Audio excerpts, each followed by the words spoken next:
Green Spring. We are back, and I have with me Elena Keydel from Social Work, and she is here with a plan on what we are going to talk about.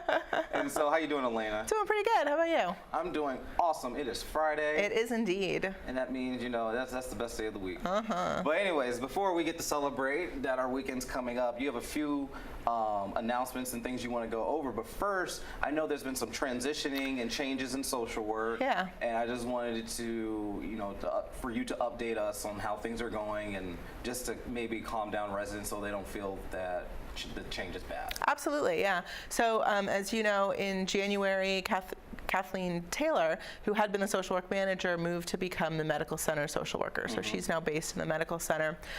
We still have our 3 independent living social workers, Sue, Stephanie, and myself in each of the clubhouses. And the transition's going really well. You know, we're really blessed that we were such a good team and we continue to be such a good team. So, you know, we're still working really closely with each other and making sure that residents are getting the help that they need. But, you know, it really lets us, if a resident needs a little bit more help, especially with maybe medical things, getting a doctor's appointment, follow through with PT, that kind of thing, we've got a voice in the medical center, able to go talk to the doctors, interact with them. So it's working really well. So I'm hearing that the change was good. The change was good, yeah. Yeah. All good things here at Green Spring. That's right, that's right. Speaking of good things at Green Spring. You said you wanted to touch on the topic of the flu and can't come on and not talk about the flu. Yeah. Okay. Yeah. So, as obviously everybody knows, we've had this GI outbreak and a flu outbreak, and you know, activities have been canceled now for, I think we're going on 5 weeks, and you know, residents have been so patient and so cooperative, and you know, really helpful in us trying to get control of this and get the flu cases eliminated. And just really want to make sure residents remember that even if they are done, you know, if they've gotten over their illness, they still need to really isolate for 72 hours. That's 3 days, you know, to really make sure that they're no longer contagious, not going to pass it on, really over their illness. What we're actually seeing is not just an increase in cases, but repeat cases. Residents who had been sick have come back out into the community and are getting sick again. And so we really want to make sure that, you know, as residents get healthy, they stay healthy, and that they're not getting sick again, and that they're not passing it on to other people. And so 72 hours once you're done with your symptoms, so that means symptom-free and fever-free. Okay. Stay in your apartment for 3 days. You can have meals delivered, and you can get care packages sent up through the medical center. You know, so if you're not feeling well, let security know, let the medical center know, let your social worker know, and we'll make sure that, you know, the people who need to know, and that you're getting the care you need. You may also get phone calls from your social worker, just checking in, seeing how things are going, making sure you know the 3-day rule, you know, and that you're following it. That's a good thing that you brought up about saying you can still contact and talk to your social worker. Absolutely. Because my next question was going to be, you know, if something's going wrong, you know, you're saying to stay in their house, how are they supposed to contact their social worker if they need something? How are they supposed to, you know, talk about certain things? So you're saying you're still available? You absolutely can always contact your social worker. You can always call security, you know, pull your pull cord. When in doubt, pull your pull cord.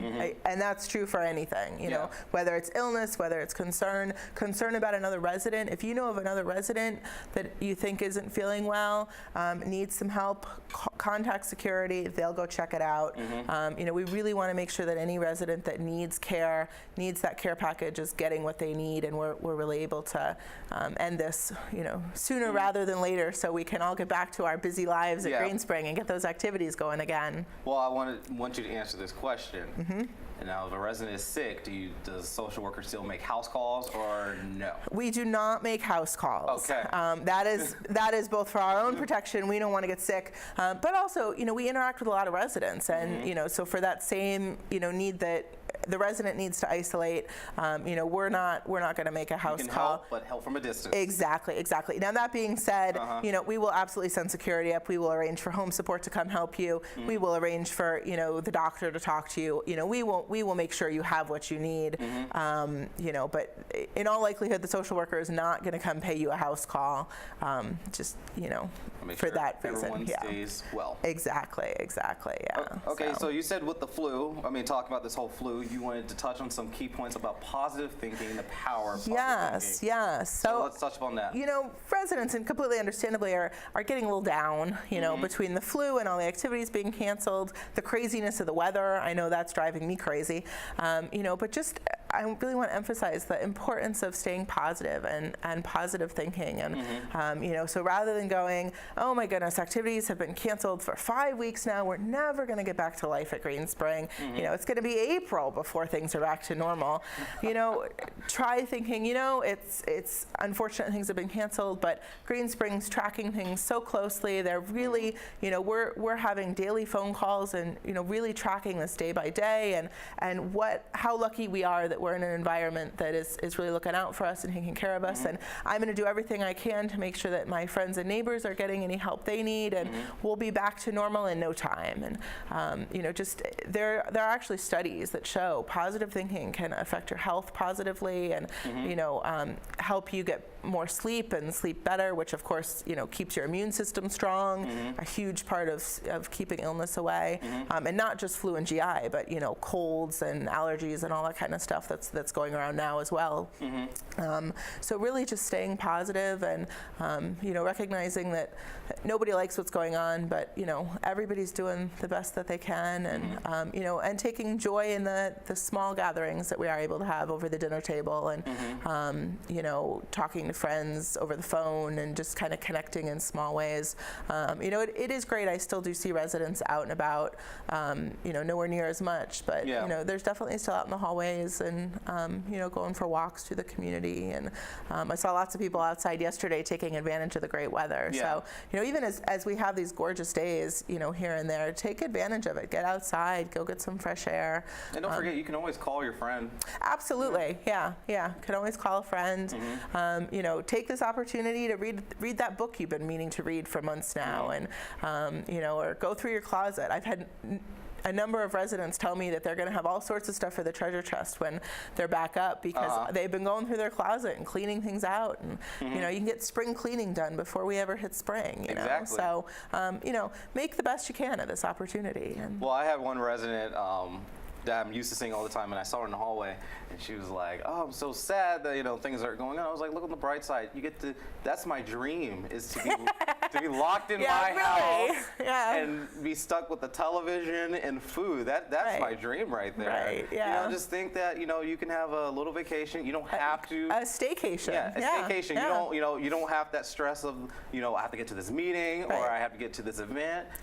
You get to wake up, and you know what? If you feel like just staying in the house, you can stay in the house. You can do that. That's my dream right there.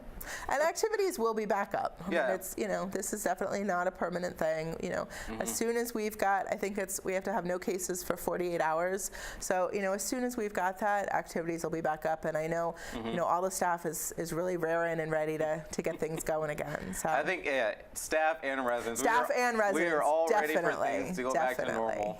But it'll come. Just stay positive during that time, because you're only going to make it worse. Just focus on the negative. And you know, until we get the cases clear, you know, we're not going to be able to do it. So you know, stay positive, and you know, if you're not feeling well, stay in your apartment. Make sure you're washing your hands. Take all the precautions, because that's really how we're going to stop it. Is being smart and just taking that extra level of care. So perfect. All right, we got a little bit of time left. I know you got still some more notes you want to touch upon. Well, you know, when we do finally get things back up and running, you know, there are all sorts of social work things coming up. So and just touch on those. We've got several monthly activities that the social workers run. Mind Benders, which is a great opportunity to flex your mind and do some puzzles, and a great social activity. And that meets every the second Wednesday of the month, from 1 to 2 in the Town Center Cards Room. And we get about 15 to 20 residents coming, and you know, mind puzzles and just conversation and a lot of laughter. Just a really fun time. No pressure. We don't put anybody on the spot, so that's always a great opportunity. And then Stephanie runs the Low Vision group. That's the first Monday of the month from 2 to 3, and a great opportunity for residents that may have low vision to come be with other residents who are also low vision, learn about resources, you know, and just have a community to be able to discuss problems that they may come across and find solutions, and you know, that kind of thing. And then Sue runs the Caregiver Support Group, and and that's either the second or third Friday of the month. I'm not positive, but Sue Frankie can definitely give lots of details of that. And that's just a wonderful support group for residents who are caring for somebody with either a chronic illness or dementia, and just need that support. It's so important for caregivers to have support. They really are the backbone in a caregiving relationship, and it's so important to take care of them too. And then March is Social Work Month, something that most people don't know. So the social workers. So y'all get a whole month, not just a week. We get a whole month. You get a well, whole don't month. we deserve it? I mean, come on. You get well, to me, March is the longest month of the year. Oh, yeah, it actually so y'all probably get is that one. We get the long nice month. long month. All right, go into. So what about it? So the social workers are going to be hosting teas for each of our residents. So look out for that. That'll be, in each of our clubhouses, and just a great opportunity for us to talk to our residents, them to talk to us. If they haven't gotten a chance to meet us, I know I've been here almost 2 years, and I still have lots of my residents I haven't had a chance to meet yet. So great opportunity for us to just chat with our residents in an informal setting, them to chat with us, and just sort of have a face-to-face encounter, without there being a problem or a concern or a reason to come see the social worker. All you can always come see the social worker. So keep an eye out for those. Those notices will be going up, probably the end of this month, early March, with those dates. So. And we hope by that time everything is back to normal. I hope so. Yeah. Well, I have a quick question. I know we got a few minutes left. Quick question. Great. I see a lot of things that the social work books puts on, like the brain train, and like the mind benders group. You gotta give the difference between these things, because I know when I first got here, when I heard the mind benders, I thought, are we trying to do telepathy? Like what's going on? That's next month. Oh, no. So mind benders is just brain activity. So it's in that it's puzzles, it's games, we throw a little bit of trivia in there sometimes.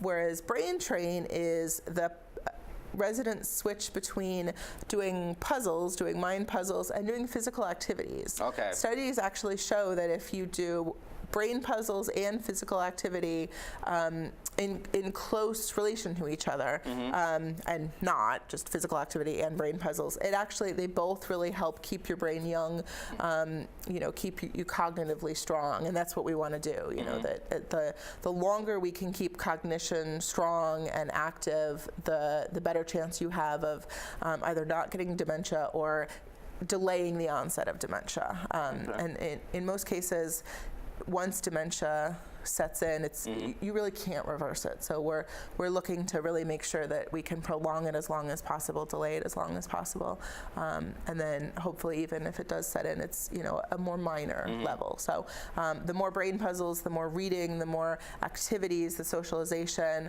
physical activity, all great ways to keep your brain strong and healthy. So okay, that's really nice. I never knew about the whole connection of physical activity and doing mental challenges. So I guess the next time I'm at the gym and I'm doing pull-ups, I'm gonna do a Sudoku puzzle at the same time. Yeah. So I'm gonna go like one, and then I'm gonna write and just do it all at the same time. Or as you're counting your pull-ups, count in prime numbers, kind of thing. See, now I gotta remember the rules for prime numbers. Anything else you want to share with us before we go? Well, just remember that 72 hours, and we'll get this flu and GI gone and get back to, things at Green Springs. Yes, and remember to stay positive. Absolutely, yes. Well, because it's Friday, so we got to stay positive on Friday. Even if it's raining outside, That's it's right. still going to be a good day. I'm still going to go to the movies and enjoy Black Panther. It's all going to be great. Excellent. Well, thanks, Elena, for coming on. Great to see you. Nice seeing you.